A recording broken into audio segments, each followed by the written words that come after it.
Vamos aproveitar o intervalo do seu podcast para falar sobre K-pop. Preciso contar uma coisa para vocês. Que você faz dancinha no TikTok? Ah, isso não vai me surpreender. Mas o menu exclusivo do Mac com personagens do BT21 vai. Tem o novo Mac Crispy Chicken Cajun, molho Sweet Chili e Cajun e os personagens BT21 para você levar para casa. Opa, depois do programa eu vou lá no app pedir, porque eu vi que os combos estão com frete grátis, né? Clica aí no banner e pede agora mesmo. É por tempo limitado. Vai! Welcome, everyone, to the G Note Podcast. I am your host, Jason Spicy G. Goldman, and I'm a Grammy-winning record producer, arranger, and musician.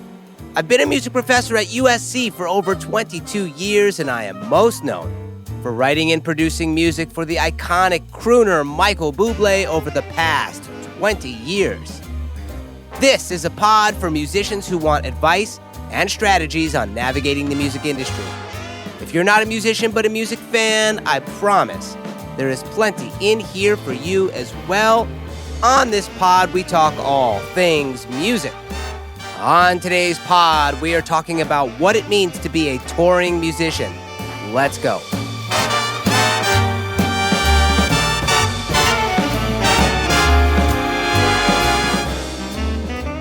What's happening, peeps? Thanks once again for lending me your ears. Today, we are talking about one of the most important parts of a musician's life, really, which is touring. I would say most musicians' lives. Touring is vital for the development of an artist or a band. It really is what separates us humans at this point from AI, right? The personal interaction with fans, friends, and family. There's an energy that comes from seeing a band or artist live that, you just can't capture from an album, video, or, hologram. And if you want to have a chance at making it in this industry, touring is pretty much a must. Now, touring can seem glamorous and an incredible amount of fun.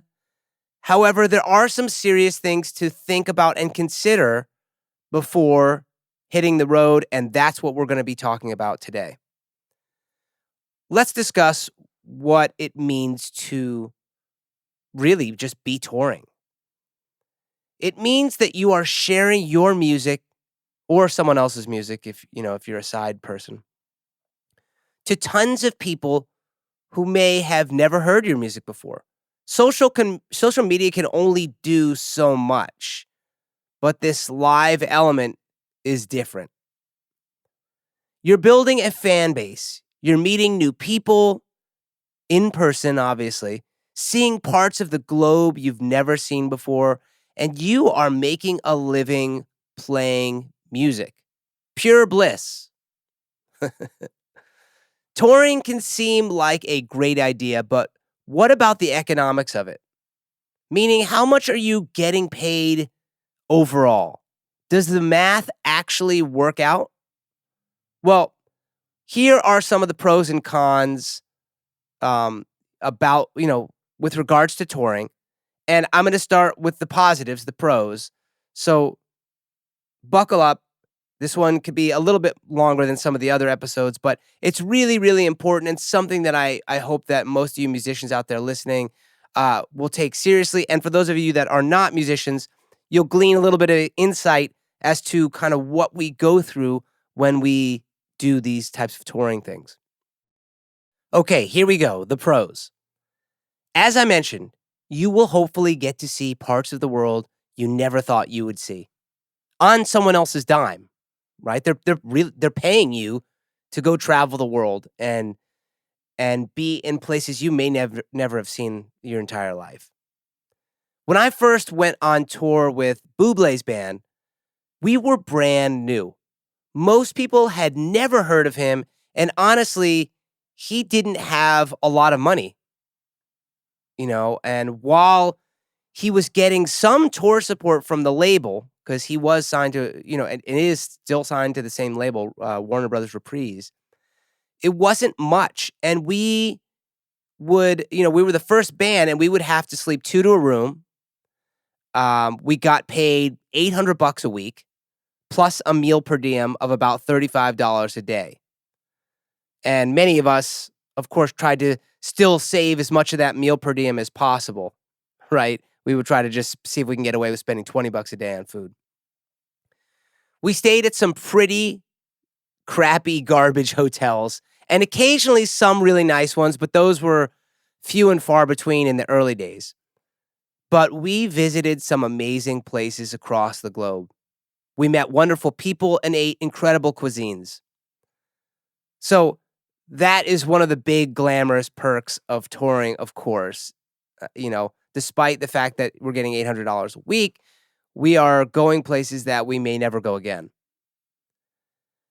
The nice thing about being in the early days of a band, right in the beginnings, is that you tend to stay in one city or town for multiple days. So in our instance, while Mike was doing promo and interviews, we had days to sightsee and enjoy the places we visited, which was really, really pretty cool. We got to see a lot of like South Africa, got to go around England for like a whole week or two. I mean, that's pretty awesome. Because the band, when we started out was really young, the energy in the band was awesome. Everyone was eager to play. No one was really jaded by the music industry yet. And everyone was really motivated to do a great job. Remember, no one really knew who Bublé was, right? He did one record and no one really knew him. And this was the first time he was going to tour and had some support doing that. So we all wanted to make it as good as possible because honestly, and this is really honest, we didn't think it was going to last. Most of these things don't tend to last, but we were very like, as much as we were optimistic, we were really kind of being realistic and saying, well, we're going to ride this out as much as we can because we don't know. And the odds of this lasting are pretty low. Another great thing about touring is that you build a road life and a family.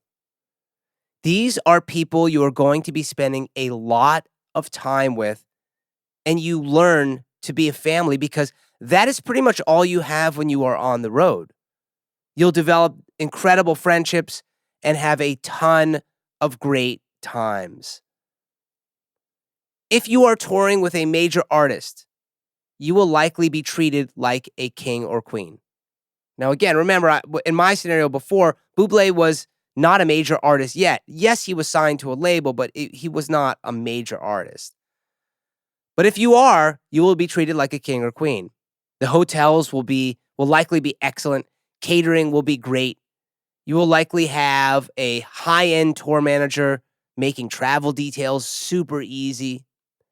And also, people want to see the artist and the band, so you will, in essence, feel like a rock star.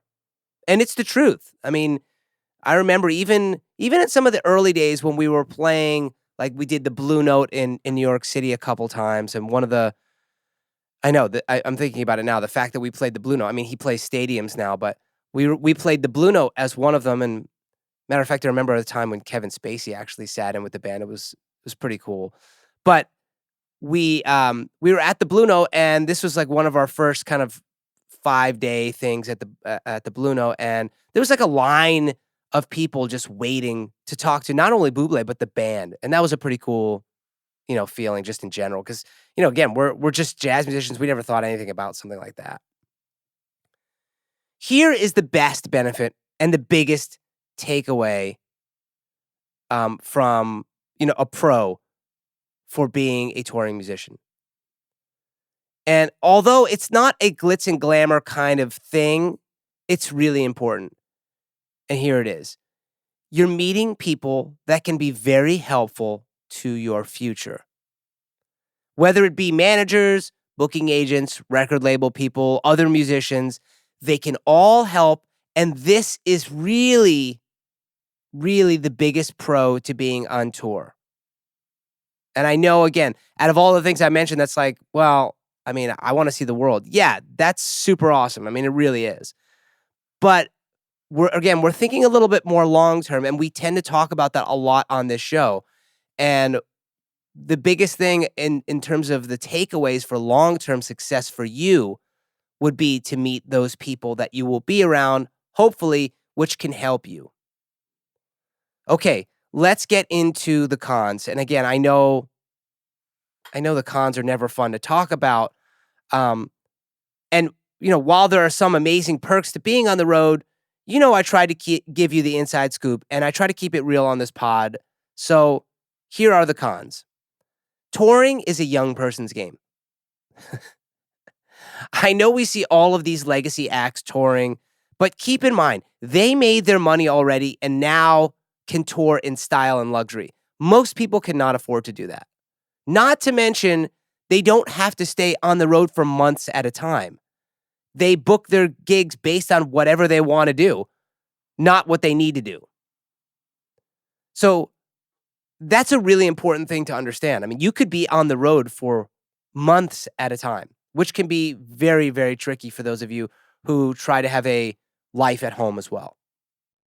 I'm a super big sci-fi dork, so I'm thinking of, that concept where you go to a place and the time equivalent is different there than it is somewhere else, right? So like 1 hour on planet X is equal to 1 year on another planet.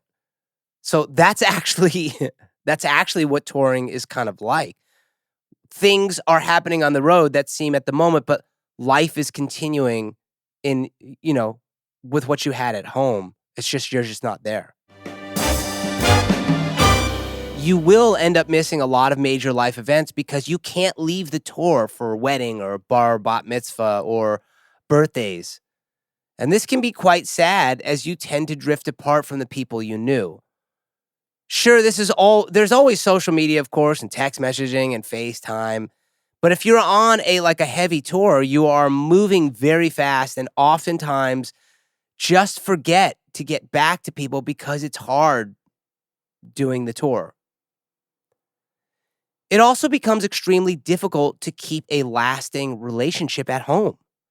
For me personally, after a year of touring with Bublé, I was engaged to my wife at the time, right? I think it was pretty much right before we started touring.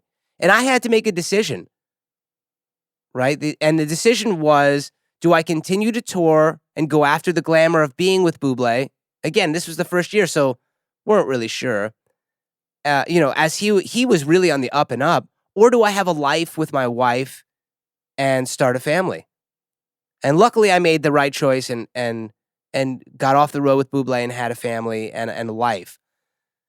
But, a lot of people sometimes will have to make that choice. And I know a lot of people have families on the road, and I'm not knocking you for doing it. I'm just simply saying it is extremely difficult because one person ends up, if you have kids, raising those kids, and you're not there a lot of the time. Touring can be a grind. If you are touring with a major act, you are not staying in one place for more than 24 hours most of the time. I mentioned before, as one of the pros, when you're with a new band, sometimes you will stay in the same place for 2 days to a week, which is just super rare. Once you are with an act that is got it dialed in, it's get in the bus, unload, get off the bus, unload, sound check dinner, do the show, pack up, get back on the bus, leave for the next show. Sometimes you won't even sleep in a real bed for days. You're sleeping on the bus. So these are just kind of some realities, again, that most people are just not telling you about because it's not the glamorous part of touring. All right, let's get into the money aspect of touring. And this is where it can be a little bit, I guess, sad in a way, right? Because the money aspect of all of this is not great. I know people usually fear talking about the money, but, it has to be said so you can make an informed decision. One of the reasons I say touring is a young person's game is because if you are a single person making $800 to $1,000 a week out of college, most people would think, right, you hit the jackpot, right? Man, I'm making, let's say $4,000 a month. It doesn't really cost me that much to live. I'm feeling great, right? But let's take a deeper look at this. Let's say you were on a tour or with a touring act making $1,000 a week. Now that's $4,000 a month, right? $4,000 times 12 is $48,000 a year. What seemed great for a hot second suddenly does not look so amazing, right? I mean, $48,000, I'm not knocking that. That's not a decent amount of money, but it's actually not really a decent amount of money. It's tough to live on $48,000, right? Especially if you're in a major city. Being that a lot of touring bands, start up really in LA, let's use LA as kind of our reference point. So $48,000 is not going to get you very far in LA, right? I mean, think about it. You're likely paying somewhere between $1,500 and $2,000 for an apartment in LA. So half of your money is going to rent. And that's really not great. Yes, you can get away with it, if you're a single person, but that only leaves you with $24,000 for all of your other bills. And honestly, that's a little bit on the dangerous side, at least in my mind, right? We're talking about all the other bills, food, car, gas, insurances, etc. So it's a little bit dangerous. Again, I could see a single person being like, okay, I'm just going to do it, but I still think it's a little dangerous. But we're leaving out something major here in this equation. No band tours for 52 weeks out of the year.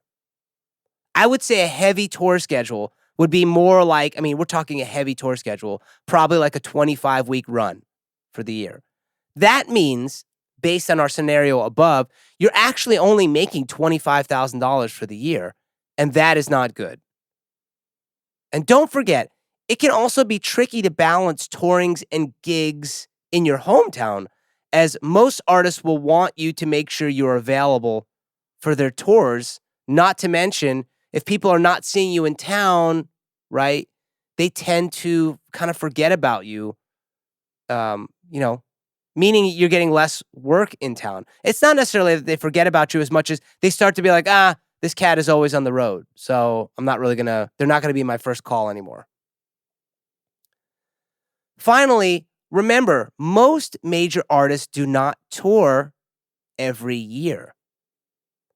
So they may tour a new album for a year and a half, and then take 2 to 3 years off, right? Usually 1 year to kind of decompress, and then they start to ramp back up to record a new record and then promo. So that means we have to divide what you made during your tour over a 3-year period.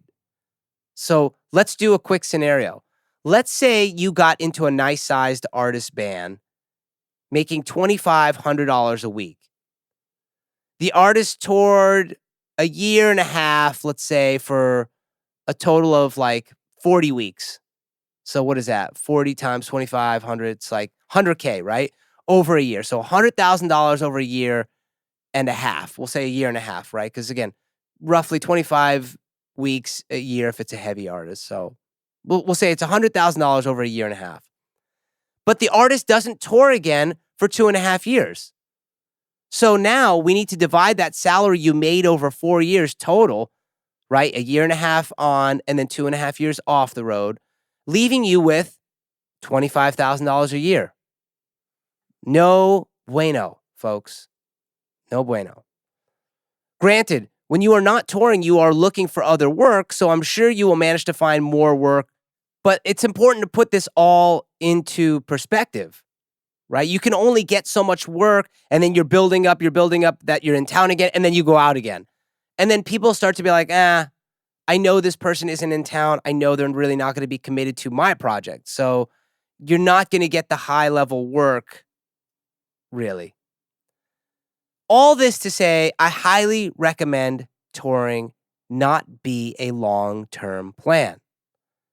As I mentioned, this is a young person's game. You get very little sleep, you need high energy, your diet will be all over the place, and the money in total is almost always not good when you put it into perspective. If you are an artist, talking about not a side person, if you're an artist, touring is more of a long-term game. After 8 to 10 years of touring, hopefully you will have built up a big enough fan base where you don't have to rely on touring as much, right? Hopefully at that point you will know where your fans are and you can target those areas and the touring can be a little more comfortable. You won't have to go out as much. And then when you do, like I said, it's more comfortable. You can stay at better places, maybe not 2 to a room. To finish this episode out, what you should be doing is meeting as many people as you can and thinking about how they may be able to help you as an artist or musician. I don't want you to think that I'm saying, that I'm against touring. I'm definitely not. It's one of those things you should definitely do as a musician. It's one of the advantages we have of being a musician in terms of seeing the world and other cultures and places. So I'm not saying that. What I'm trying to do is just put this in perspective to you and for you. And, make sure that you're understanding that if you're going to try to be a tour lifer, you may not be really happy with that because it's almost impossible unless you're making a significant amount of money to be comfortable financially. And you know that I like to talk about that a lot on this show because that's the reality of being a musician is trying to figure out, it's like, yes, you're doing something you love, but you still have to be able to survive. And maybe a lot of you will want to have a family. And in order to do that, we need to be smart and strategic about how we go about these things. And touring is one of those important things that artists do. So again, take advantage of your touring. When you are touring, meet as many people as you can and think about how they may be able to help you as an artist musician, like I mentioned. Keep in touch with all of them. So when it's time to do your thing, they can give you advice or provide assistance that most ordinary people, honestly would not have access to. Touring, as I mentioned, is necessary for developing as an artist. You need to build a fan base, and this is the real way to do it. Being a sideman or sidewoman is a great temporary gig and can provide really the opportunity to meet some high-level people in all aspects of the music business. That can help. But being a tour lifer, as I mentioned, is not a good long-term strategy. Remember, this is important. As a side person, at some point, the tour ends. And then what? Folks, that's all the time we have for today's episode. If you haven't already, please subscribe to this pod so you can stay up to date with new shows, giveaways, and more importantly, the concerts. Really would love to see you at one of our concerts. We play Vibrato Jazz Club all the time here in town in LA. So if you are here, come down, hang out, swing with us with the big band. You'll have a great time. You can also follow me on Instagram at SpicyGMusic or check out my website, jasongoldmanmusic.com, to see what projects I'm currently working on and to see when I'll be performing next. Thanks so much for listening, everyone. Much love. Peace.